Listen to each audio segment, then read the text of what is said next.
नमस्ते दोस्तों, आपका स्वागत है द रिलैक्स ऑडियो बुक में। मैं फिर से आपके साथ हूं और आज हम सोचो और अमीर बनो की 5वीं और अंतिम कड़ी में चल पड़े हैं और आज हम इस यात्रा का समापन करेंगे। पिछले हिस्सों में हमने इच्छा, दृढ़ता, विश्वास, ऑटो सजेशन, विशेष ज्ञान, कल्पना, योजना, निर्णय और सहन शक्ति की बात की थी। आज हम संगठन, नेतृत्व और अंतिम कदम यानी सफलता की चरम सीमा पर विस्तार से चर्चा करेंगे। ये वो तत्व हैं जो आपके सपनों को मंजिल तक ले जाएंगे। तो चलिए इस अंतिम चरण को गहराई से समझते हैं। संगठन, सपनों को व्यवस्थित करना। पहली बात जो हिल हमें सिखाते हैं वो है संगठन। दोस्तों, संगठन क्या है? ये वो प्रक्रिया है जिसमें आप अपने सपनों को व्यवस्थित रूप से कार्य रूप देते हैं। हिल कहते हैं कि बिना संगठन के सारी मेहनत बिखर जाती है। जैसे एक सेना बिना कप्तान के लड़ाई नहीं जीत सकती, वैसे ही आपके सपनों को सही ढांचे की जरूरत होती है। संगठन का मतलब है अपने संसाधनों, समय, पैसा, लोग और ज्ञान को सही जगह लगाना ताकि सब कुछ एक दिशा में चले। संगठन की शुरुआत होती है अपने लक्ष्य को साफ करने से। उदाहरण के लिए सोचिए कोई व्यक्ति जो एक स्कूल खोलना चाहता है। उसे जमीन चाहिए, शिक्षक चाहिए, पैसे चाहिए और बच्चों के लिए पाठ्यक्रम चाहिए। अगर वो इन सब को व्यवस्थित करे, जैसे पहले जगह ले, फिर स्टाफ नियुक्त करे, फंड जुटाए और समय सारणी बनाए, तो स्कूल शुरू हो सकता है। हिल कहते हैं कि संगठन में लचीलापन भी जरूरी है। अगर कोई योजना काम न करे तो उसे बदलना चाहिए। जैसे अगर शिक्षक न मिले तो ऑनलाइन क्लासेस की योजना बनाई जा सकती है। एक मशहूर उदाहरण है हेनरी फोर्ड का। फोर्ड ने अपनी कार कंपनी को संगठित किया। उन्होंने उत्पादन लाइन बनाई जहां हर मजदूर का काम तय था। कोई इंजन बनाए, कोई बॉडी फिट करे और कोई पेंट करे। उन्होंने कच्चे माल की आपूर्ति को व्यवस्थित किया और मजदूरों को ट्रेनिंग दी। नतीजा, उनकी कंपनी ने सस्ती कारें बनाकर बाजार पर राज किया और मॉडल टी ने इतिहास रचा। हमारे भारत में रिलायंस के मुकेश अंबानी ने भी अपने बिजनेस को संगठित किया। उन्होंने टेलीकॉम, पेट्रोलियम और रिटेल सेक्टर में अलग अलग टीमें बनाई और आज उनकी कंपनी जियो दुनिया में नाम रखती है। संगठन का एक और पहलू है समय प्रबंधन। हिल कहते हैं कि बिना समय के सही इस्तेमाल के सफलता मुश्किल है। उदाहरण के लिए सोचिए कोई स्टूडेंट जो परीक्षा पास करना चाहता है। अगर वो हर दिन का समय पढ़ाई, व्यायाम और आराम के लिए बांट ले तो वो लक्ष्य हासिल कर सकता है। तो दोस्तों, अपने सपनों को व्यवस्थित करें, समय का सदुपयोग करें और सफलता के करीब पहुंचे। नेतृत्व, दूसरों को प्रेरित करना। अब दूसरी बात, नेतृत्व। हिल कहते हैं कि सफलता तभी पूरी होती है जब आप दूसरों को अपने साथ ले चलें।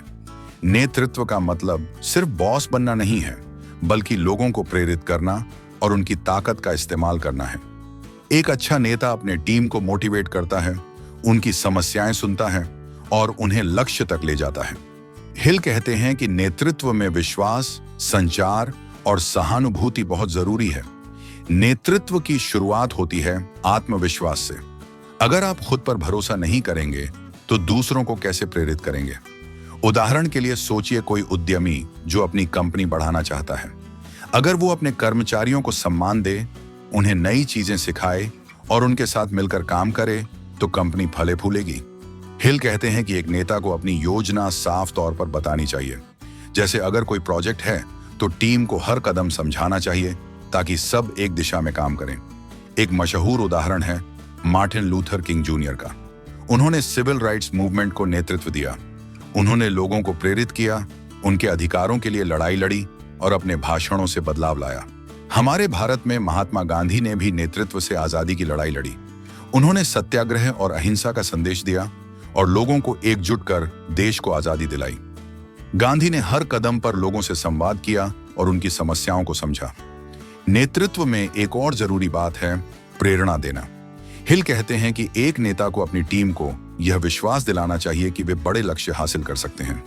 उदाहरण के लिए सोचिए कोई कोच जो अपनी क्रिकेट टीम को विश्व कप जिताना चाहता है। अगर वो खिलाड़ियों को प्रेरित करे, उनकी कमजोरियों को मजबूती में बदले और हर मैच के लिए रणनीति बनाए तो जीत संभव है।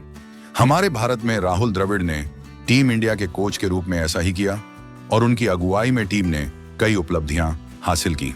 तो दोस्तों, नेतृत्व सीखें, दूसरों को प्रेरित करें और अपने सपनों का हिस्सा बनाएं। अंतिम कदम, सफलता की चरम सीमा। अब आते हैं किताब के अंतिम और सबसे महत्वपूर्ण पहलू पर, अंतिम कदम। हिल कहते हैं कि सफलता एक प्रक्रिया है और इसका अंतिम कदम है अपने लक्ष्य को हासिल करना। लेकिन यह सिर्फ पैसा या शोहरत नहीं है। असली सफलता वो है जब आप अपने सपनों को पूरा करके संतुष्टि महसूस करें और दूसरों की मदद करें। हिल बताते हैं कि अंतिम कदम तक पहुंचने के लिए आपको हर चीज को जोड़ना होगा: इच्छा, विश्वास, योजना, निर्णय, सहन शक्ति, संगठन और नेतृत्व। अंतिम कदम की शुरुआत होती है अपने लक्ष्य को साफ करने से। उदाहरण के लिए सोचिए कोई लेखक जो किताब लिखना चाहता है। वो कल्पना करता है कि उसकी किताब बेस्ट सेलर बनेगी, योजना बनाता है कि हर दिन कितने पेज लिखे जाएं, निर्णय लेता है कि किताब पूरी करनी है, मुश्किलों को सहता है, संगठन से समय और संसाधन जुटाता है और नेतृत्व से प्रकाशक और संपादक को प्रेरित करता है। आखिरकार जब किताब प्रकाशित होती है तो वो अंतिम कदम होता है जहां उसकी मेहनत फल देती है। एक मशहूर उदाहरण है ओपरा विनफ्रे का। उन्होंने गरीबी से शुरुआत की, लेकिन अपनी मेहनत और दृढ़ता से टीवी शो बनाया। उन्होंने संगठन से अपनी टीम बनाई, नेतृत्व से लोगों को प्रेरित किया और अंतिम कदम के रूप में अपनी कंपनी हर्पो प्रोडक्शंस को वैश्विक ब्रांड बनाया। आज वे दुनिया की सबसे प्रभावशाली महिलाओं में हैं। हमारे भारत में सचिन तेंदुलकर ने क्रिकेट में अंतिम कदम हासिल किया जब उन्होंने 2011 में विश्व कप जीता।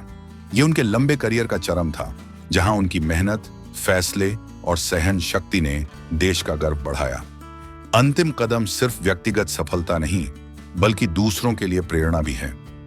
हिल कहते हैं कि जब आप सफल होते हैं तो अपने अनुभव दूसरों के साथ साझा करें। उदाहरण के लिए सोचिए कोई उद्यमी जो अपनी कंपनी बनाता है। अगर वो अपने मुनाफे का कुछ हिस्सा समाज के लिए दान करे या नौकरियां दे तो उसकी सफलता और सार्थक हो जाती है। हमारे भारत में अजीम प्रेम जी ने ऐसा ही किया। उन्होंने विप्रो को सफल कंपनी बनाया और फिर अपनी संपत्ति का बड़ा हिस्सा शिक्षा और गरीबी उन्मूलन के लिए दान कर दिया। तो दोस्तों, अपने अंतिम कदम की ओर बढ़ें और सफलता को गले लगाएं। संगठन, नेतृत्व और अंतिम कदम का मेल। हिल कहते हैं कि ये तीनों एक दूसरे से जुड़े हैं। संगठन बिना नेतृत्व के अधूरा है और नेतृत्व बिना अंतिम कदम के बेकार है। उदाहरण के लिए सोचिए कोई व्यक्ति जो एक एनजीओ शुरू करना चाहता है। उसे संगठन से संसाधन जुटाने होंगे, जैसे फंड, वॉलंटियर और ऑफिस। नेतृत्व से उसे लोगों को प्रेरित करना होगा कि वे इस मिशन में शामिल हों। और अंतिम कदम होगा जब एनजीओ अपने लक्ष्य, जैसे गरीब बच्चों की शिक्षा, को पूरा कर लें। वॉल्ट डिज्नी की कहानी फिर से लें। उन्होंने अपनी कंपनी को संगठित किया, एनिमेटर्स, लेखकों और तकनीशियनों की टीम बनाई। नेतृत्व से उन्होंने अपनी टीम को प्रेरित किया कि वे बेहतरीन कार्टून बनाएं और अंतिम कदम के रूप में उन्होंने डिज्नीलैंड बनाया, जो आज दुनिया का एक बड़ा मनोरंजन पार्क है। हमारे भारत में नारायण मूर्ति ने इन्फोसिस को संगठित किया, नेतृत्व से इसे बढ़ाया और अंतिम कदम के रूप में इसे वैश्विक कंपनी बनाया। उन्होंने अपनी टीम को तकनीकी नवाचार के लिए प्रेरित किया और आज इन्फोसिस भारत की आईटी क्रांति का प्रतीक है। इस मेल को समझने के लिए एक और उदाहरण लें। सोचिए कोई ग्रामीण महिला जो हस्तशिल्प बेचकर अपनी आजीविका बनाना चाहती है। वो संगठन से अपने प्रोडक्ट्स को व्यवस्थित करती है, कच्चा माल जुटाती है, डिजाइन बनाती है और बेचने की जगह ढूंढती है। नेतृत्व से वो अपनी सहेलियों को साथ लाती है और उन्हें सिखाती है। अंतिम कदम तब होता है जब उनकी कारीगरी बाजार में मशहूर हो जाती है और वे आत्मनिर्भर बन जाती हैं। तो दोस्तों, इन तीनों को मिलाएं और अपने सपनों को पूरा करें। इस किताब का सार और आपकी यात्रा दोस्तों, सोचो और अमीर बनो कि इस यात्रा को खत्म करते हुए हमने 13 कदमों को समझा। इच्छा, विश्वास, ऑन टू सजेशन, विशेष ज्ञान, कल्पना, योजना, निर्णय, सहन शक्ति, संगठन, नेतृत्व और अंतिम कदम। ये सभी मिलकर आपको सफलता की ओर ले जाते हैं। किरण मजूमदार शॉ ने कल्पना और योजना से शुरुआत की, सैम वॉल्टन ने संगठन से सफलता पाई, मार्टिन लूथर किंग ने नेतृत्व से बदलाव लाया और सचिन तेंदुलकर ने अंतिम कदम के साथ इतिहास रचा। हर सफल व्यक्ति ने इन कदमों को अपने तरीके से अपनाया। आपकी जिंदगी भी एक किताब है।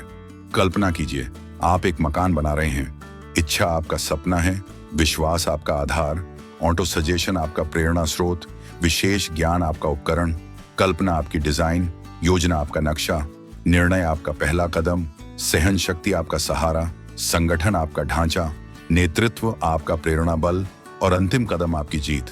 ये 13 कदम एक सीढ़ी की तरह हैं जो आपको शिखर तक ले जाएंगे। अब सवाल यह है कि आप कहां से शुरू करें। हिल कहते हैं कि शुरुआत इच्छा से होती है। अपने सपने को लिखें, चाहे वो एक नया बिजनेस हो, पढ़ाई में सफलता हो या परिवार के लिए बेहतर जीवन। फिर हर कदम पर काम करें। अगर आप रुक जाएं तो पिछले हिस्सों को दोबारा सुनें और प्रेरणा लें। याद रखें, सफलता एक रात में नहीं आती, बल्कि मेहनत और धैर्य से आती है। तो दोस्तों, अपनी यात्रा शुरू करें। अपने सपनों को एक कागज पर लिखें, उन्हें रोज दोहराएं और हर दिन एक छोटा कदम उठाएं। हो सकता है आपको मुश्किलें आएं, लेकिन सहन शक्ति और संगठन आपको रास्ता दिखाएंगे। नेतृत्व से आप दूसरों को साथ लें और अंतिम कदम के साथ अपनी सफलता को सेलिब्रेट करें। यह किताब आपका गाइड है, लेकिन असली लेखक आप हैं। अपनी कहानी को लिखने का वक्त अब है।